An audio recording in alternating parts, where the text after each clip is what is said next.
devil's advocate.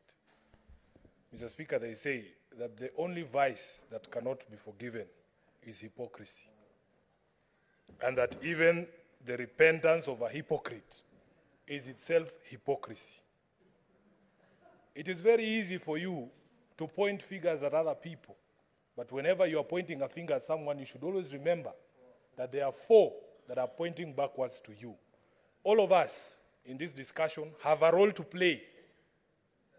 We have a role to play in the situation in our counties. We have a role to play in the situation in people's homes, people's kitchens. Mr. Speaker, we as a House, the way I understand the division of revenue to work, is that even the money that is supposed to go to the salaries, emoluments of the members of the county assembly, come from the amount of money that we send to the counties. There is no separate allocation for that. And therefore, Mr. Speaker, when we as a House get an opportunity to increase the devolution basket, I hold the position that as a Senate, we must always do everything that we can to enlarge that basket before we come here and pontificate and try to please MCAs when we are the people who are part of the problem of the MCAs, Mr. Speaker. I was in this House, and it embarrasses me greatly as a senator. Every time I see a senator speak about, oh, we don't have drugs in our hospitals, oh, MCAs need better salaries. Where is that money going to come from? It is us as a Senate to fight to enlarge the basket of devolution. And the embarrassment that I get, Mr. Speaker, is that the opportunity that we get to enlarge that basket is through the division of revenue bill. That bill was here. We had an opportunity to enlarge that basket. We as a Senate chose not to enlarge that basket. And it cannot come from us that now we are suddenly realizing that MCAs need more money.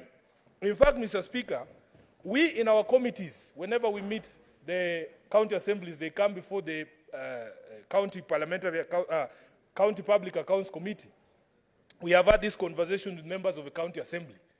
And we don't have to appear like we are tone deaf. We are having this conversation at a time when every Kenyan is struggling. I have argued that, in fact, if we are talking about earnings and salaries, let us have a conversation about all Kenyans' earnings and salaries. Everybody is suffering, Mr. Speaker. We would appear to be tone deaf as a House if we only picked to discuss our own emoluments or emoluments of other elected leaders, Mr. Speaker. In fact, we have tried to convince our colleagues on the other side of the political divide that we must have a conversation generally about how Kenyans are doing. People's incomes have not grown for a long time, Mr. Speaker. All these responsibilities that people are talking about, it's not as if only elected MPs or elected members of the county assemblies are invited to Harambes. No. People who work in public service, wanaitwa wakubwa, they are called senior people on the ground there, they are called, but their salaries have not grown, Mr. Speaker.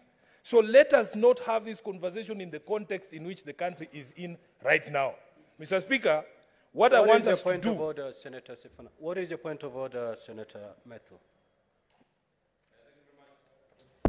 Thank you very much, Mr. Speaker. I would not have really wanted to disrupt my big brother, Senator Sifuna, but I think it is fair that I quote Standing Order 105, responsibility for statement of fact. A senator shall be responsible for accuracy of any facts that the senator alleges to be true and may be required to substantiate. Mr. Speaker, I find the argument of Senator Sifuna misleading that the more amount of money we send to counties, the more MCAs will get, because capping of what MCAs or any public servant earns is by SRC.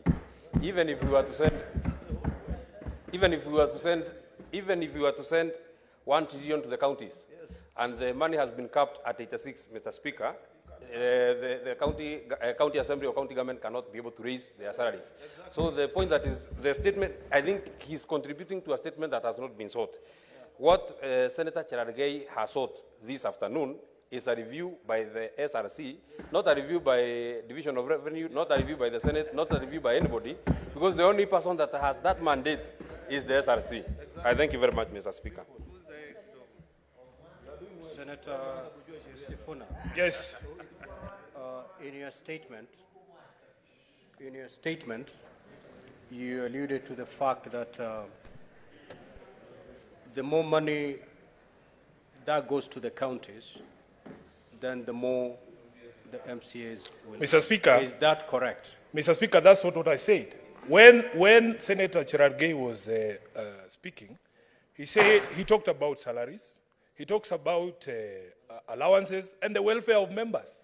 Mr. Speaker, let me give you an example. There was a time here in the County Assembly of Nairobi when the Assembly was not able to purchase water. Was not able to purchase water. You are also aware, Mr. Speaker, that there is a capping on the percentage that can be utilized in terms of emoluments and salaries in the counties. Mr. Speaker, what I am saying is this, and it has been submitted on this floor, that salaries is not the only way to make a member effective as a legislator, as an oversighter.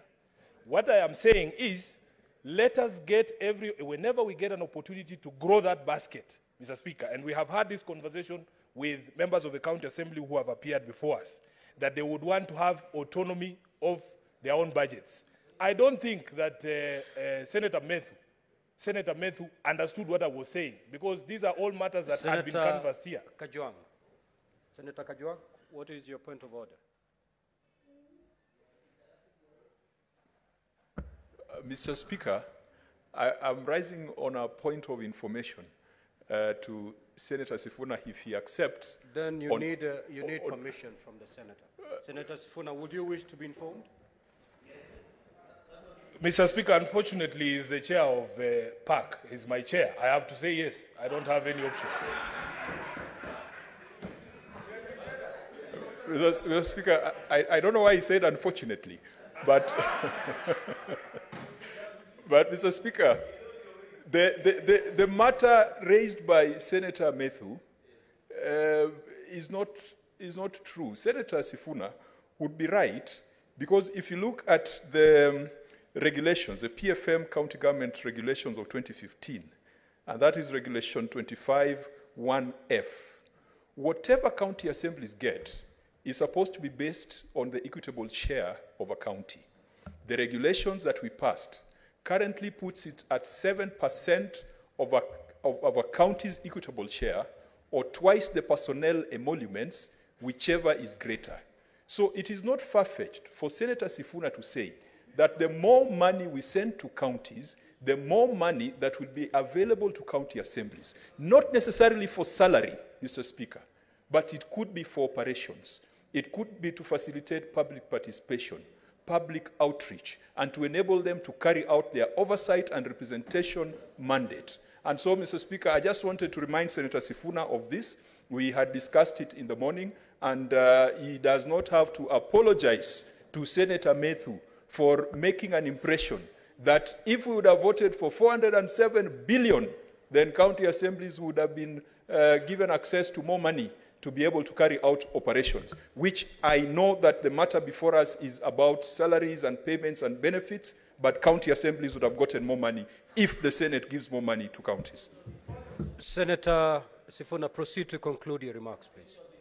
Let's rest this matter there. Proceed to conclude your remarks. I thank you, Mr. Speaker, but we understand the jitteriness of our colleagues when we discuss this matter. Proceed to because even their own MCAs ask them these questions when they go home. Mr. Speaker, finally, let me conclude that at the County Public Accounts Committee, Mr. Speaker, in fact, this question of the autonomy of the Assembly, autonomy of the budgets of the Assembly is something that we as a Senate must now expedite. I am aware that our legal team is working on this. And the review of the ceilings, I am very happy with the chairperson of our Finance Committee, the senator from Mandera. He is always willing to listen to the county assemblies when they come to him and the members of the budget, including my sister, Senator Tabitha Mutinda. Because, Mr. Speaker, there are actual and real impediments to the carrying out of these functions. And even for us here, we don't necessarily have to, we have had this conversation about our own affairs in here. And we have agreed it doesn't have to be about salary. It cannot just be about facilitating the role of a senator. If it is possible for me to conduct oversight and I don't touch any money, let me find the holes where people are going to hold public participation already paid for, water is there, people are there. I don't need to touch the money, Mr. Speaker. So please, let us not run away from our primary responsibility and vilify other organizations such as the CRA. Once we grow our devolution basket, then let us have a conversation with CRA about allocation of more resources to those who provide oversight. I thank you, Mr. Speaker. We're going to allow, at least to be fair, I'm going